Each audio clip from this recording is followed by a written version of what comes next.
ذکر شہدائے کربلا ذکر شہدائے کربلا حضرت علامہ مولانا مفتی سید طہور مصباحی صاحب کی بلا نعرہ تکبیر نعرہ رسالت یا رسول اللہ.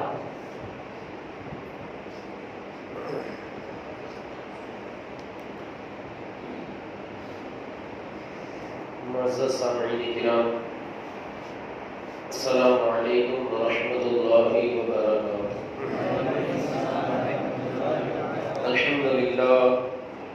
الحمد للہ رب العالمین والعاقبۃ للمتقین والصلاة والسلام علی سید الانبیاء واشرف المرسلین وعلی آلہ الطیبین الطاہرین وأصحابه الهادين المهديين. أما بعد فقد قال الله تبارك وتعالى في القرآن المجيد والفرقان الحميد: فأعوذ بالله من الشيطان الرجيم بسم الله الرحمن الرحيم ولا تقولوا لمن يقتل في سبيل الله أموات بل احیاء ولکن لا تشعرون. آمنت باللہ صدق اللہ مولانا العظیم وبلغنا رسولہ النبی الامین المتین المکین المختار الکریم ونحن على ذلك لمن الشاهدين والشاكرين والذاكرين والحافظين والواصفين والحامدين والحمد للہ رب العالمین. قال اللہ تعالی فی شان حبیبہ ونبیہ مخبرا وآمرا ان اللہ وملائکتہ یصلون علی النبی یا ایہا الذین آمنوا صلوا علیہ وسلموا تسلیما. اللہم صل علی سیدنا مولانا محمد معدن الجود والکرم وآلہ الکرام وابنہ الکریم وبارک وسلم. عزیزان ملت اسلامیہ، خطبہ مسنونہ کے بعد میں نے جس آیت کریمہ کی تلاوت کی ہے، اللہ رب العزت ارشاد فرماتا ہے، بارہا آپ نے اس آیت کریمہ کو سنا ہوگا. رب ذوالجلال قرآن مقدس میں ارشاد فرماتا ہے، وَلَا تَقُولُوا لِمَن يُقْتَلُ فِي سَبِيلِ اللَّهِ أَمْوَاتٌ. وہ لوگ جو راہ خدا میں شہید کیے جائیں انہیں تم مردہ نہ کہو. اموات موتن کی جمع، یعنی موتن کا پلورل جسے آپ کہہ سکتے ہیں انگریزی کے اندر، موتن کا بہو وچن گجراتی کے اندر آپ کہہ سکتے ہیں، یعنی جو اللہ کی راہ میں شہید کیے گئے انہیں آپ مردہ ہرگز نہ کہو، بلکہ وہ لوگ کیا ہیں؟ بل احیاء ولکن لا تشعرون، بلکہ وہ لوگ زندہ ہیں مگر اے لوگوں تمہیں اس کا علم نہیں. وہ اللہ کے پاس قرآن مقدس میں دوسرے مقام پر چوتھے پارے میں اللہ نے فرمایا، بل احیاء عند ربہم یرزقون، بلکہ وہ لوگ اپنے رب کے پاس زندہ ہیں، انہیں رزق پہنچایا جاتا ہے، رزق دیا جاتا ہے. لیکن اے لوگوں تمہیں ان کے زندہ رہنے کا، ان کی زندگی کا، ان کی حیات کا شعور نہیں ہے، علم نہیں ہے، تم نہیں جانتے. واقعی ہم کتنا بھی غور کریں ہمیں اس بات کا اندازہ اور علم نہیں ہو سکتا کہ شہیدوں کی زندگی کیسی ہے، شہیدوں کی زندگی کیسی ہے. ہم کتنا بھی غور و فکر کر لیں، سیمینار کر لیں، کسی کو بھی عقل مند سے بڑا عقل مند ہم اسے بٹھا کر کے غور کر لیں، ہم اس نتیجے پر نہیں پہنچ سکتے کہ شہیدوں کا مرتبہ، شہیدوں کا مقام، شہیدوں کا رتبہ، شہیدوں کی عزت اور شہیدوں کو کیا اللہ رب العزت نے وقار اور عظمت و شوکت اور کیا شان عطا فرمائی ہے، ہم اس کا احاطہ نہیں کر سکتے. عزیزان ملت اسلامیہ، یہی 7 تاریخ تھی اور اس 7 تاریخ کو پانی شہدائے کربلا کے اوپر بند کیا گیا. آج تو ویسے 9ویں شب 8ویں شب لگ چکی ہے، لیکن کل جو گزشتہ شب گزری، گزشتہ رات گزری یا گزشتہ دن گزرا، جسے ہم 7 تاریخ کہتے ہیں، اسی 7 تاریخ کو شہدائے کربلا امام حسین اور آپ کے تمام رفیقوں کے اوپر پانی بند کیا گیا۔ شروعات وہاں سے کرتے ہیں کہ حج کا مہینہ تھا، اسی مہینے میں آپ نے مکہ مکرمہ کو خیر آباد کیا، آپ نے مکہ مکرمہ کو آخری سلام کیا، وقت رخصت آ گیا۔ اب آپ ذرا سوچیں، آج کل حج بیت اللہ پر جو گئے تھے، وہاں سے آئے، اب ان کی کیفیت کو پوچھنا کہ جب آپ وہاں سے واپس ہو رہے تھے تمہاری کیفیت کیا تھی؟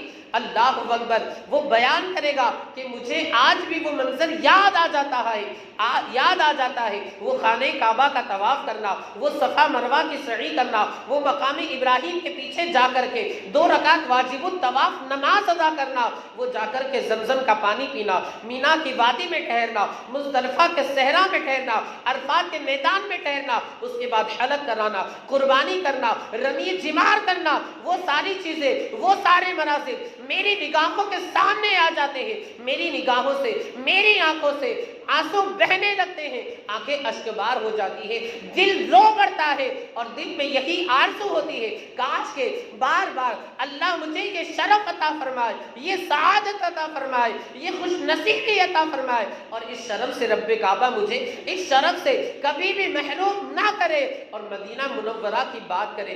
اللہ اکبر، اللہ رب العزت نے اپنے نبی کے روزے کو ایسا بنایا ہے، وہاں سے جب عاشق لوٹتا ہے، اللہ اکبر، اس کی کیفیت کیا ہوتی ہے؟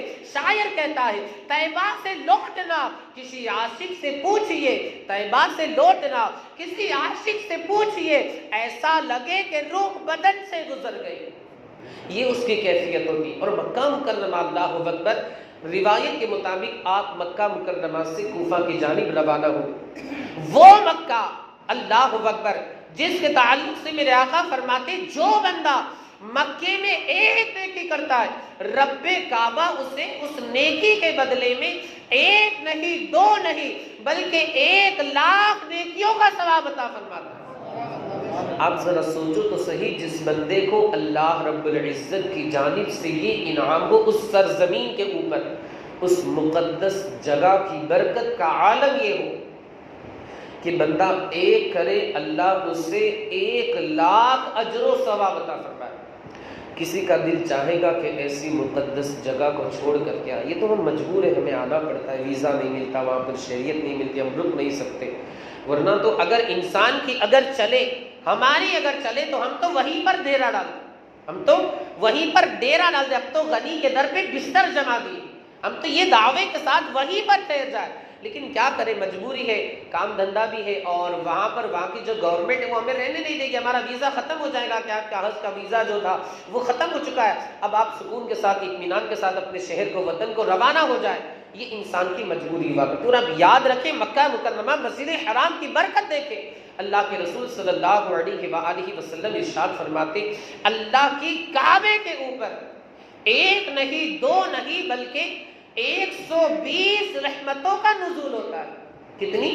120 رحمتیں نازل ہوتی ہے، اور اللہ کے رسول آگے فرماتے کہ اس میں سے 60 رحمتیں نماز پڑھنے والوں کے لیے ہوتی، یا فرمایا کہ 60 رحمتیں جو بندہ مسجد حرام میں نماز پڑھتا ہے، اللہ اس کے اوپر 60 رحمتیں نازل فرماتا ہے، اور جو بندہ خانہ کعبہ کا طواف کرتا ہے، میرے آقا فرماتے جو بندہ خانہ کعبہ کا طواف کرتا ہے، اللہ اس پر 1 نہیں 2 نہیں بلکہ 40 رحمتوں کا نزول فرماتا ہے۔ 60 اور 40 کتنے ہوئے؟ 100 ہو گئے، اب 20 بچے۔ ایک بندہ ایسا ہے جو کچھ نہیں کر رہا ہے، بس سکون سے بیٹھا ہوا ہے، کعبہ مقدسہ کی زیارت کر رہا ہے، وہیں پر مسجد حرام میں بیٹھ کر کے کعبہ مقدسہ کو دیکھ رہا ہے، دیدار سے اپنے آپ کو مشرف کر رہا ہے، سعادت حاصل کر رہا ہے، جامی دیدار نوش کر رہا ہے۔ وہ انسان جاتا ہے نا، وہاں پر کہتا ہے حیرت سے خود کو کبھی دیکھتا ہوں، کیا کہتا ہے وہاں جا کر کے؟ حیرت سے خود کو کبھی دیکھتا ہوں، اور دیکھتا ہوں کبھی میں حرم کو، لایا کہاں مجھ کو میرا مقدر، اللہ اکبر اللہ اکبر۔ کہتا ہے کعبے کی رونق، کعبے کا منظر، اللہ اکبر اللہ اکبر، دیکھو تو دیکھے جاؤ برابر، اللہ اکبر اللہ اکبر۔ اگر وہ بندہ وہاں پر بیٹھا رہتا ہے، کچھ نہیں کر رہا ہے، زبان پر نہ درود شریف ہے، نہ صلاۃ و سلام کے نغمے ہیں، نہ صلاۃ و سلام کے گجرے ہیں، نہ صلاۃ و سلام کی ڈالیاں ہیں، نہ صلاۃ و سلام کے گلدستے ہیں، اور نہ ہی اس کی زبان کے اوپر کلمات ہے، دعا ہے، اور نہ ہی جو کچھ بھی وظائف وغیرہ ہے اس میں سے کچھ نہیں، بس صرف بیٹھا ہے، زیارت کر رہا ہے۔ میرے آقا مصطفیٰ کریم فرماتے جو بندہ کعبہ مقدسہ کی جانب محبت کی نگاہ سے دیکھتا ہے، صرف دیکھتا ہے، کچھ پڑھتا نہیں ہے، رب کعبہ اس پر 20 رحمتوں کا نزول فرماتا ہے۔ آپ دیکھیں یہ کعبہ مقدسہ کی برکت، مکہ مکرمہ کی برکت، 60 رحمتیں نماز پڑھنے والوں پر، 40 رحمتیں طواف کرنے والوں پر، 20 رحمتیں جو صرف دیکھ رہا ہے اس کے اوپر رب کعبہ نازل فرماتا ہے۔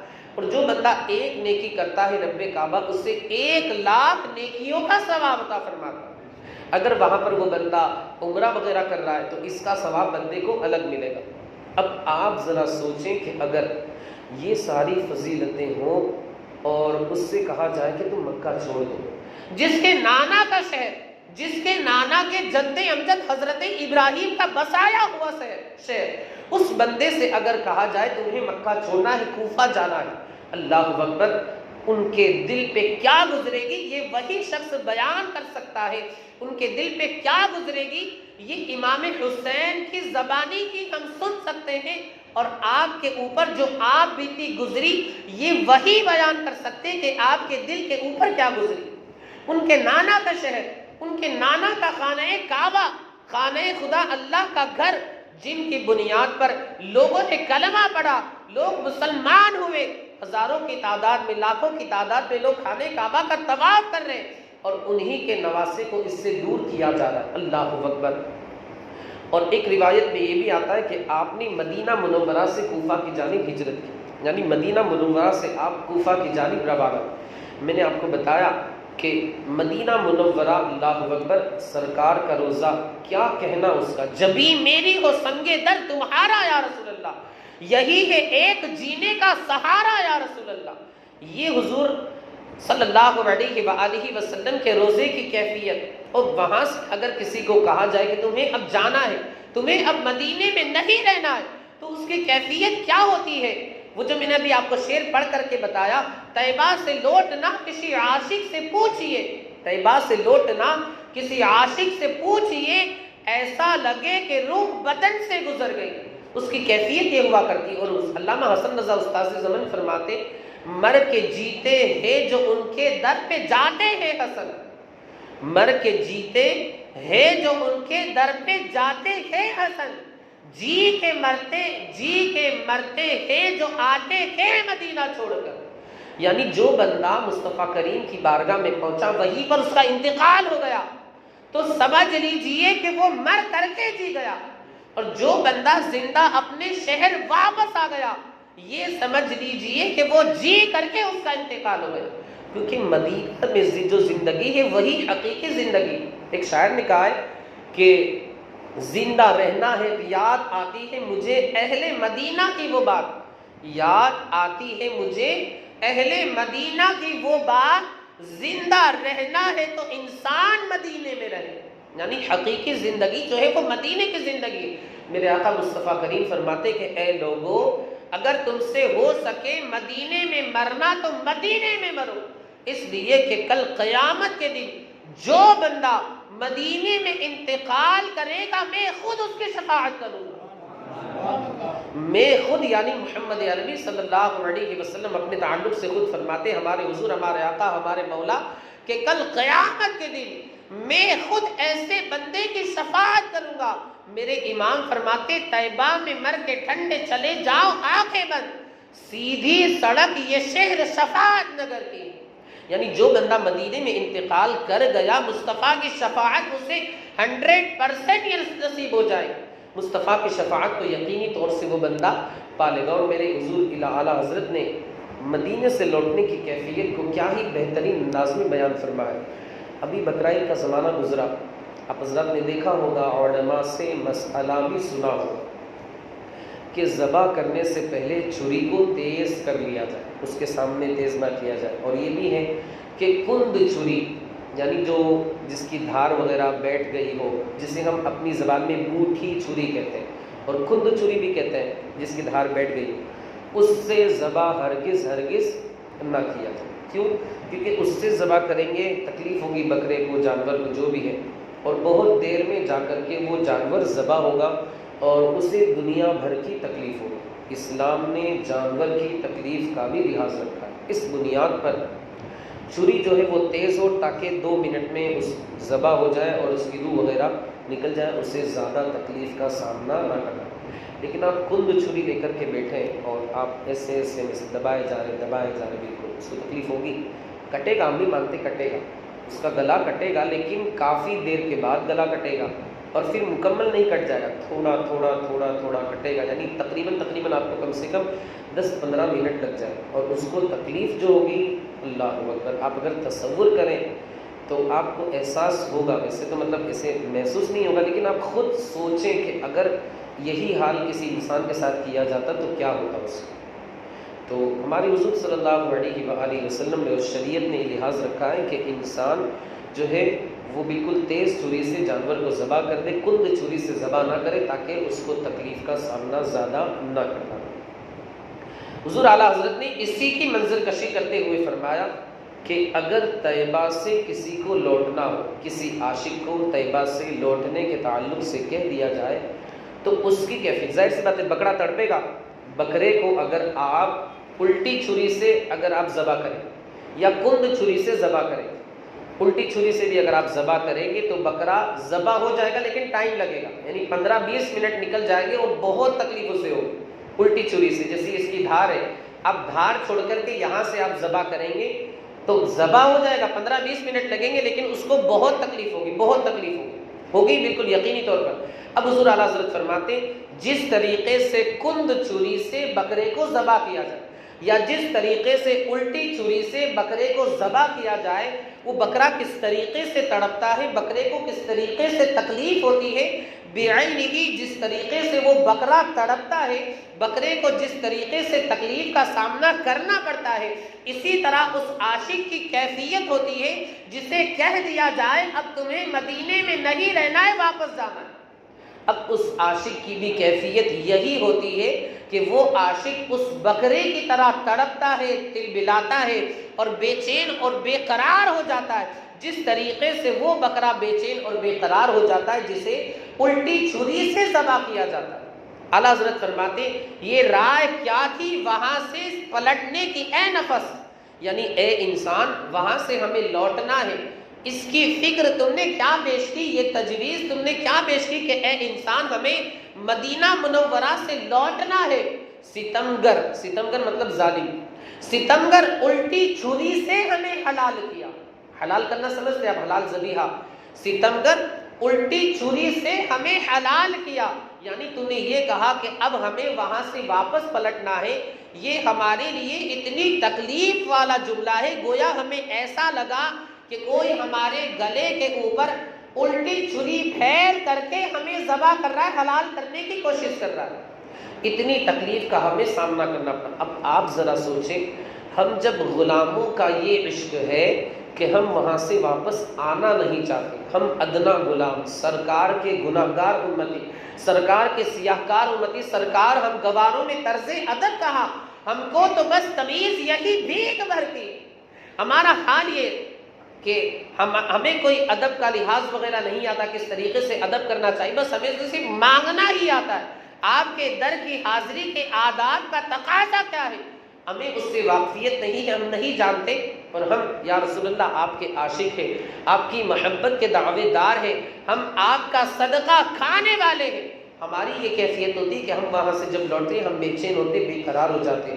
اب آپ ذرا سوچیں، وہ ذات جس کے نواسے کی یہ کیفیت کہ انہیں طیبہ سے لوٹنے کا حکم دے دیا جائے یا انہیں طیبہ سے لوٹنے پر مجبور کر دیا جائے، کوفہ بلانے پر، کوفہ آنے پر جنہیں مجبور کر دیا جائے، اس عاشق کے دل کی کیفیت کا عالم کیا ہوگا. اور یہ ذات کوئی عام ذات نہیں بلکہ یہ وہ ذات نواز رسول امام حسین جنہوں نے ابھی آپ نے سماعت کیا امام صاحب قبلہ سے مصطفیٰ کریم کی پیٹھ کے اوپر سواری کی ہو. وہ ذات جو سجدے میں آمنہ کے لال کی پشت اطہر پہ آ کر کے بیٹھ گئی ہو. وہ ذات اللہ اکبر جن کے مقدس مبارک بابرکت ہونٹوں کا کسی اور نے نہیں آمنہ کے لال نے بوسہ لیا. وہ ذات جس کے ہونٹوں کو آمنہ کے لال نے چوما ہو. اللہ اکبر وہ ذات جسے مصطفیٰ کریم نے اپنے کاندھوں پر کھیل لگایا ہو. اللہ اکبر وہ ذات جس کے تعلق سے آمنہ کے لال نے یہ فرمایا ہو حسین منی وانا من الحسین کہ حسین مجھ سے ہے اور میں حسین سے ہوں. وہ ذات جس کے تعلق سے میرے آقا مصطفیٰ کریم نے فرمایا الحسن والحسین سیدہ شبابی اہل جنہ کہ حسن اور حسین جنتی نوجوانوں کے سردار ہیں. وہ حسین اور وہ حسن جن کے تعلق سے میرے آقا نے فرمایا ہما ریحانیہ من الدنیا کہ وہ دونوں میری دنیا کے پھول ہیں. ایک مرتبہ تو آ کر کے آپ نے محبت سے چوم لیا اور سونگنے لگے. فرماتے ہیں یہ دونوں میرے پھول ہیں, ان سے پھول کی خوشبو مجھے آتی. اللہ اکبر ایسا پیار, ایسا عشق, ایسی محبت, ایسی الفت, ایسی انسیت, ایسا لگاؤ. اب اگر نواسے کو اپنے نانا سے جدائی کا حکم ہو جائے کہ تمہیں اب کوفہ جانا ہے, ضروری ہو گیا ہے, ان کے دل کی کیفیت کیا ہوگی. یہ تو ہم امام حسین سے حشر میں ملیں گے اور انشاءاللہ ملاقات ہوگی, یقیناً انشاءاللہ ہوگی. تب ہم ان سے پوچھیں گے, وہ اپنے دل کی جو کیفیت بیان کریں گے تبھی پتہ چل سکتا ہے. ہم کتنی بھی مجلسیں رکھ لیں, کتنی بھی ہم تقریریں رکھ لیں, اپنے انداز میں بیان کریں, مگر جو حقیقت ہے, جو آپ بیتی امام حسین کی ہے, اسے ہم کما حق کو بیان نہیں کر سکتے. کہا جاتا ہے نکالی سینکڑوں نہریں کہ پانی کچھ تو کم ہوگا مگر پھر بھی میرے دریا کی طغیانی نہیں جاتی. ورق تمام ہوا اور مدح باقی ہے, ایک سفینہ چاہیے اس بحر بے قرار کے لیے. عزیزان ملت اسلامیہ کوفہ کے لیے روانہ ہوتے. مکہ مکرمہ سے صحابی اللہ کے رسول صلی اللہ علیہ وآلہ وسلم کے مقدس جلیل القدر مقتدر صحابہ کرام حضرت عبداللہ بن عمر ہے, حضرت عبداللہ بن عباس ہے, حضرت جابر ہے, حضرت ابو سعید خدری ہے, حضرت ابو اللیث الواقدی ہے, ابو واقد اللیثی ہے. یہ سارے کے سارے جلیل القدر صحابہ امام حسین کو روک رہے کہ آپ خدارہ نہ جائیں. وہ آپ کے ساتھ اس طریقے سے عہد کرتے ہیں, وعدے کو وفا کرنے کے تعلق سے وہ لوگ کہہ رہے ہیں, مگر آپ جائیں گے آپ کو وہ لوگ دھوکہ دیں گے, آپ کی ضیافت کا اہتمام نہیں کریں گے, آپ کے ہاتھ کے اوپر, آپ کے دستے اقدس سے اوپر وہ بیعت نہیں کریں گے. صحابہ نے روکا, بہت سارے صحابہ نے روکا. آگے بڑھتے ایک اور صحابی رسول سے ملاقات ہوگی, وہ بھی کہتے کہ آپ جائیں, یہ آپ کے لیے بہتر نہیں ہے, آپ مدینے میں رہیں, آپ مکے میں رہیں, اطمینان سے رہیں, آرام کی زندگی کے, آپ آرام کی زندگی کے شب و روز گزارے, آپ اپنے آپ کو تکلیف میں نہ ڈالیں, آپ اپنے گھر والوں کو تکلیف میں نہ ڈالیں, آپ آرام کی زندگی یہیں پر بسر کریں. آپ کے لیے مدینہ مقدس بہتر ہے, آپ کے لیے مکہ مکرمہ بہتر ہے. آپ یہاں سے جائیں گے آپ کو تکلیف کا سامنا کرنا پڑے گا, مصیبت سے آپ دو چار ہوں گے. امام حسین سے جب بہت زیادہ اصرار کیا گیا, امام حسین نے فرمایا میں نہیں جاؤں گا. جب بہت زیادہ اصرار ہوا, امام حسین نے فرمایا کہ ان کوفیوں کی ہمدردیوں بھرے خطوط ہمارے پاس آئے ہیں اور اہل بیت اطہار کی شان کی یہ خلاف ہے کہ اگر کوئی ہمدردی کا اظہار کرے اور اہل بیت اطہار اسے ٹال دے, اس کی ہمدردی کا جواب نہ دے. یہ اہل بیت اطہار کے اخلاق کے خلاف, ان کی یہ شان نہیں ہے کہ اگر کوئی ہمدردی سے بلائے اور ہم اسے ٹال دے. ارے ہمارے اہل بیت کا درس تو یہ ہے, شاعر کہتا ہے خود تو بھوکے رہتے تھے, اوروں کو کھلاتے تھے, ایسے تھے محمد کے گھرانے والے. اہل بیت کی شان تو یہ ہے, وہ دوسروں کی بے بسی کو دیکھ لے اور خاموش رہے, ایسا نہیں ہو سکتا. امام حسین فرماتے دیکھو تو صحیح, تقریباً 150 خطوط آئے, اتنی ہمدردی کا اظہار ہو رہا ہے, اگر اب بھی ہم نہ جائیں تو پھر یہ بے وفائی ہوگی. اور اہل بیت اطہار جو ہے ان کے اخلاق جو ہے پاکیزہ اخلاق ہے, سترے اخلاق ہے, وہ بلند و بالا اخلاق کے مالک ہے. اللہ اکبر. امام حسین رضی اللہ تعالیٰ عنہ سے بہت اصرار کیا جاتا ہے, مگر اس کے باوجود بھی آپ نہیں جاتے. آپ جو ہے جانے کے لیے بالکل بسط رہتے, بالکل آپ کا اصرار رہتا ہے کہ ہمیں جانا ہے. جب بہت زیادہ اصرار کیا جاتا ہے, کسی نے کہا کہ آپ آخر اتنا ضد پر کیوں آپ رکے ہوئے ہیں, آپ اتنے جانے کے لیے مصر کیوں ہیں, آپ جانے کے لیے اتنا اصرار کیوں کر رہے ہیں؟ لوگ آپ کو رو رہے مگر اس کے روک رہے, مگر اس کے باوجود بھی آپ جانے کے لیے بالکل آپ نے اصرار کر کے رکھا ہے, بالکل رخت سفر باندھ کر کے رکھا ہے, پختہ ارادہ کر لیا ہے, عزم مصمم کر لیا ہے کہ جا کر کے رہنا ہے. تو امام حسین نے فرمایا بات درس لیے ہے, ایک مرتبہ میں سو رہا تھا, ہر طرف تاریکی پھیلی ہوئی تھی, ہر طرف سیاہی پھیلی ہوئی تھی, ساری دنیا نیند کی آغوش میں جا چکی تھی, میں بھی سو رہا تھا, بستر استراحت پر محو خواب تھا, آرام میں تھا. جب میں سو گیا تھا میرا نصیبہ جاگ اٹھتا ہے, سرہانے دیکھتا ہوں کوئی اور نہیں, آمنہ کے لال تشریف فرما ہے, سرہانے دیکھتا ہوں کوئی اور نہیں, عبداللہ کے پیارے تشریف فرما ہے, امام الانبیاء ہے, سید الکونین ہے, مختار کائنات ہے, ساری کائنات کے مرکزی عقیدت ہے, ڈوبے ہوئے سورج کو واپس لانے والے, چاند کے 2 ٹکڑے کرنے والے, معراج کے دولہا ہے, معراج پر جانے والے ہیں, کونین کے تاجدار ہے, اشرف الانبیاء ہے, امام الانبیاء ہے. اللہ اکبر. ہم بھی اللہ کی بارگاہ میں اور رسول اللہ کی بارگاہ میں دعا کرتے ہیں, کسی شب خواب میں جلوہ دکھا دو یا رسول اللہ, ہماری سوئی ہوئی قسمت جگا دو یا رسول اللہ, کرم کر دو کربلا کی پیاس کا صدقہ, ہمیں دیدار کا شربت پلا دو یا رسول اللہ. سنا ہے سنا ہے سنا ہے آپ ہر عاشق کے گھر تشریف لاتے ہیں, میرے گھر میں بھی ہو جائے چراغاہ یا رسول اللہ. دعا کریں کہ نہیں انشاءاللہ اللہ تعالیٰ ہمیں بھی یہ شرف عطا فرمائے. لیکن ایک بات عرض کروں, مصطفیٰ کا دیدار کرنا ہے تو سنتوں کو بھی اپنانا ہو. ایک بات مجھے یہاں پر یاد آئی, آپ لوگوں نے ایک بزرگ کا نام سنا ہوگا, پیر مہر علی شاہ, جن کا مزار مقدس پڑوسی ملک ہے. پیر مہر علی شاہ جنہوں نے قادیانوں کا بہت خطرناک طریقے سے رد کیا. حضور اعلیٰ حضرت کے زمانے کے تھے, ہم عصر تھے, حضور اعلیٰ حضرت نے بھی رد کیا ہے. اور پیر مہر علی شاہ, آپ لوگوں نے ایک کلام سنا ہوگا, وہ اج سکھ مترا دی ودیڑی ہیں کیوں دل اداسی گھنیڑی, مطلب یہ پنجابی کلام ہے, وہ اس رضا قادری پڑھتے بھی ہیں. سبحان اللہ ما اجمل کا, سبحان اللہ ما اکمل کا, کتے مہر علی کتے تیری ثنا, یہ تو سنا ہوگا آپ نے, یہ کلام انہی کا ہے. اب دیکھیں آپ سماعت فرمائیے, یہ بزرگ ہیں اللہ والے. ایک مرتبہ کچھ سفر میں تھے, عشاء کی نماز کا وقت ہوا, اور کچھ ان کی آنکھ لگ گئی یا انہوں نے سوچا کہ میں سفر میں ہوں. سنت غیر مؤکدہ جو عشاء سے پہلے 4 رکعت پڑھی جاتی ہے, اگر آپ سوچ سکیں تو پابندی کریں, مصطفیٰ کریم کی سنت ہے. تو ایک مرتبہ اتفاق سے انہوں نے اسے چھوڑ دیا. اب مصطفیٰ کریم صلی اللہ علیہ وآلہ وسلم خواب میں تشریف لائے, فرمایا کہ تم عاشق رسول ہونے کا دعویٰ کرتے ہو, تم عاشق رسول ہونے کا دعویٰ کرتے ہو اور میری سنتوں کو چھوڑ دیتے ہو. یعنی سنت غیر موقعہ عشاء سے پہلے, ویسے اگر نہ پڑھیں گے کوئی مواخذہ نہیں ہوگا, پوچھا نہیں جائے, نفل کے درجے میں چلے گا, کوئی مسئلہ نہیں, لیکن انسان سے ہو سکے تو پڑھتے رہنا چاہیے.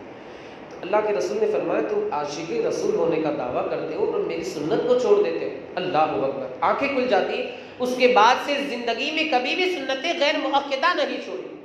یہ پیر مہر علی شاہ, مزار مقدس جن کا پڑوسی ملک میں, پھر انہیں بعد میں دیکھیے اس طریقے سے انہوں نے سنتوں پر عمل کیا کہ آقا کریم کی بارگاہ میں مدینہ منورہ پہنچتے ہیں, مصطفیٰ کریم کے آستانے پر, اور عرض کرتے یا حبیبنا یا رسول اللہ علیہ الصلاۃ والتسلیم. اور لوگ آتے زیارت کر کے چلے جاتے, میں بھی اگر زیارت کر کے چلے جاؤں گا اوروں کی حاضری میں میری حاضری میں کوئی فرق نہیں ہوگا.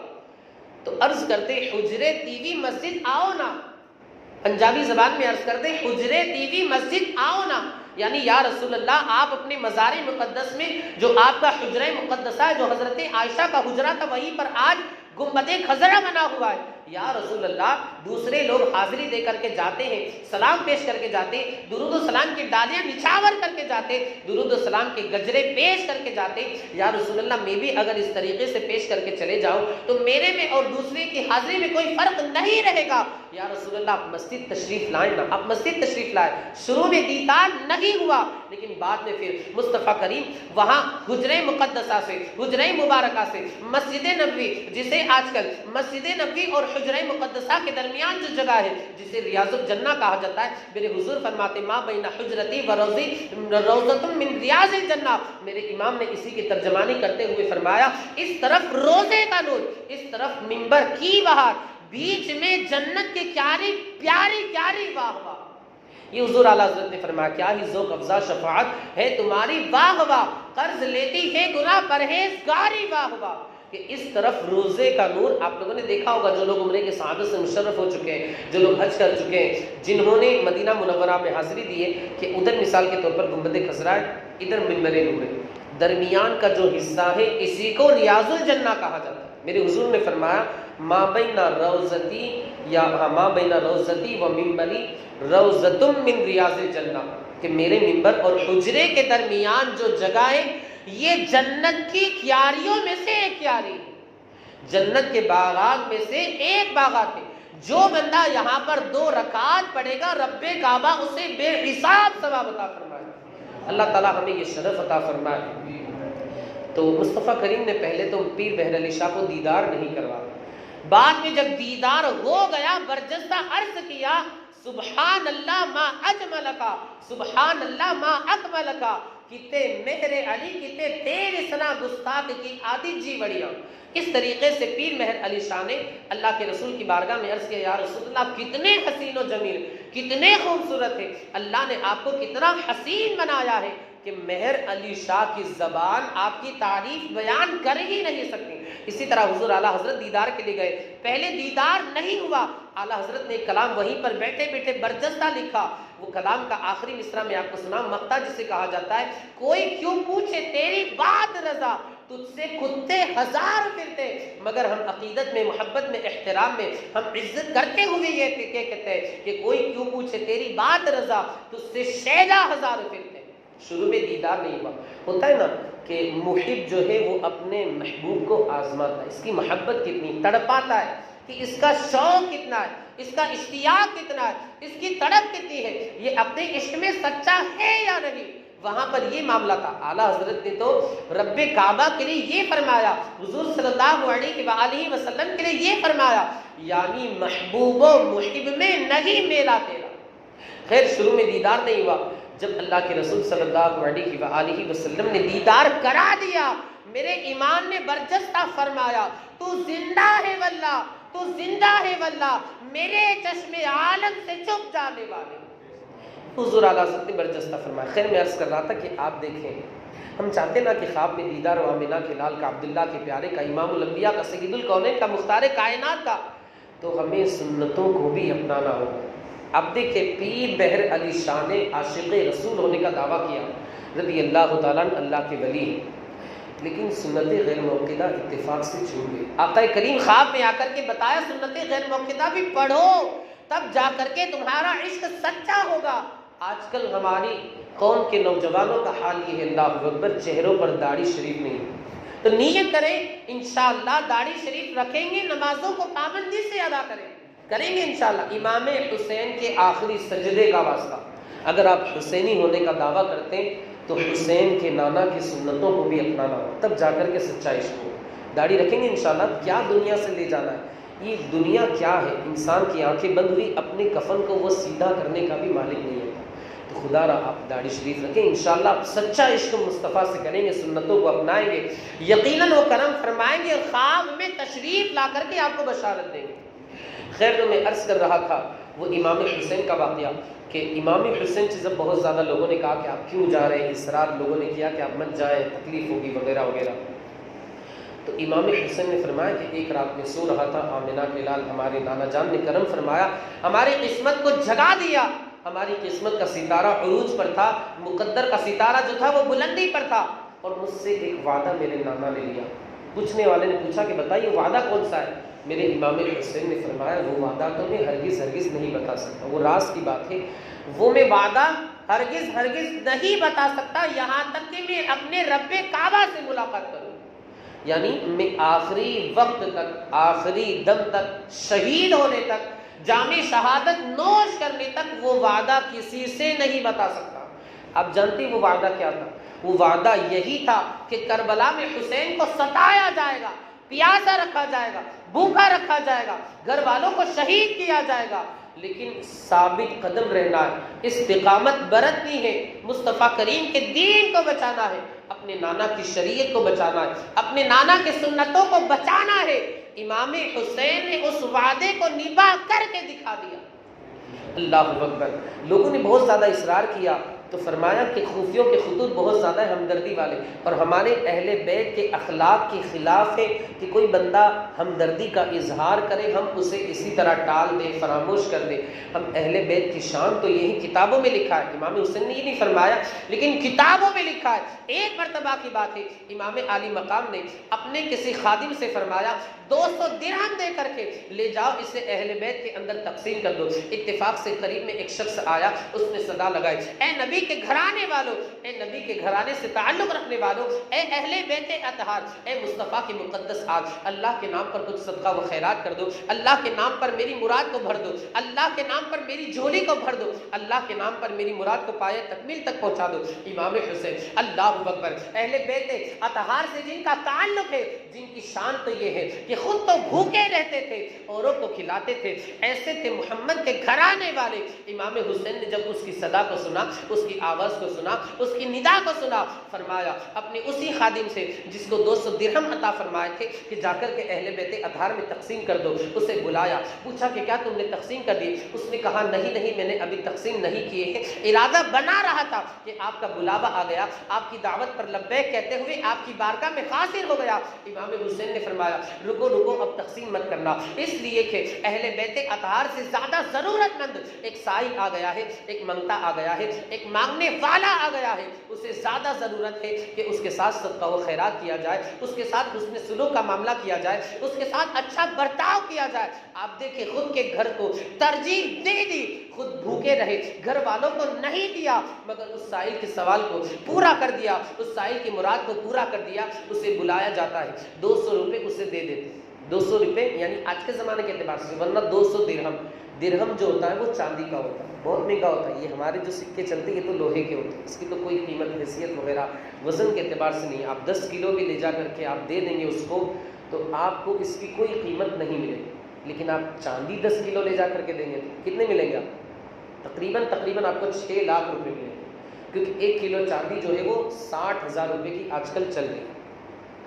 آپ یہ سکے 10 کلو لے جا کر کے دے دیں گے، آپ کو کچھ نہیں دے گا وہ، لیکن آپ نے اگر چاندی کے سکے 10 کلو جمع کر کے دے دیے تو سونی آپ کو کتنے دے گا؟ جویری کتنے دے گا؟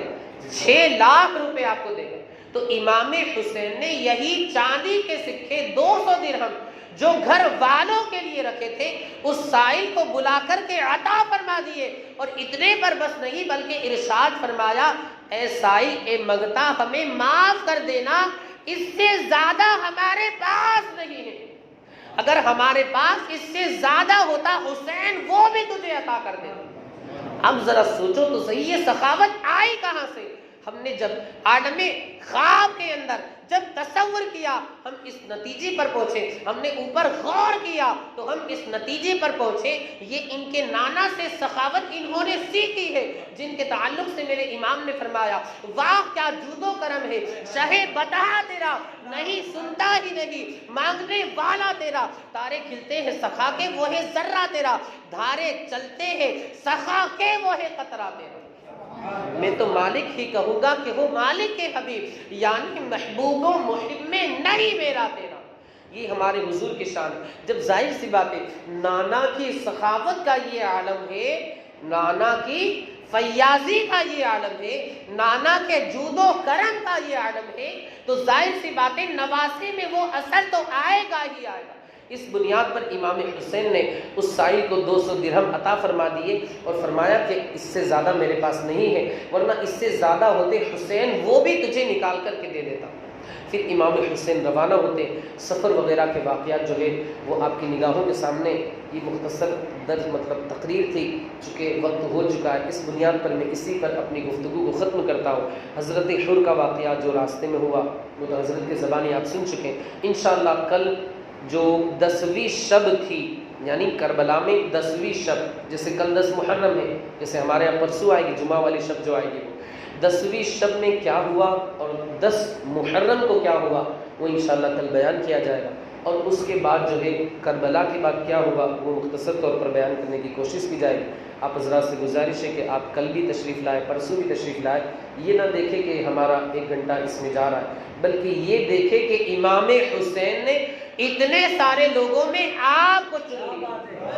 اپنے ذکر کے لیے امام حسین نے، اور نہ صرف اپنے ذکر کے لیے بلکہ اپنے نانا کے ذکر کے لیے، بلکہ نہ صرف اپنے نانا کے لیے بلکہ اپنے نانا کے رب ذوالجلال کے ذکر کے لیے امام حسین نے اتنی ساری بستی میں، اتنی بڑی بستی کے اندر، اتنے سارے لوگوں میں کسی اور کا نہیں، آپ کا انتخاب کر لیا۔